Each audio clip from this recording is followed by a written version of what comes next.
સુરેન્દ્રનગરમાં ગેરકાયદે દબાણો દૂર કરવામાં આવ્યા છે। જોરાવરનગર પોલીસ સ્ટેશન વિસ્તારમાં દબાણ દૂર કરાયા।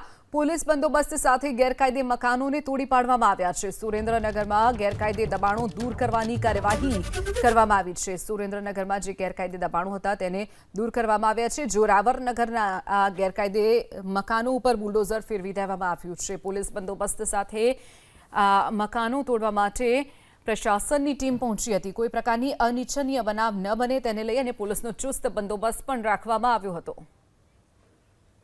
સુરેન્દ્રનગરમાં ગેરકાયદે દબાણો દૂર કરવામાં આવ્યા છે। જોરાવરનગર પોલીસ સ્ટેશન વિસ્તારમાં દબાણ દૂર કરાયા। પોલીસ બંદોબસ્ત સાથે ગેરકાયદે મકાનોને તોડી પાડવામાં આવ્યા છે। સુરેન્દ્રનગરમાં ગેરકાયદે દબાણો દૂર કરવાની કાર્યવાહી કરવામાં આવી છે। સુરેન્દ્રનગરમાં જે ગેરકાયદે દબાણો હતા તેને દૂર કરવામાં આવ્યા છે। જોરાવરનગરના આ ગેરકાયદે મકાનો ઉપર બુલડોઝર ફેરવી દેવામાં આવ્યું છે। પોલીસ બંદોબસ્ત સાથે આ મકાનો તોડવા માટે પ્રશાસનની ટીમ પહોંચી હતી। કોઈ પ્રકારની અનિચ્છનીય બનાવ ન બને તેને લઈ અને પોલીસનો ચુસ્ત બંદોબસ્ત પણ રાખવામાં આવ્યો હતો।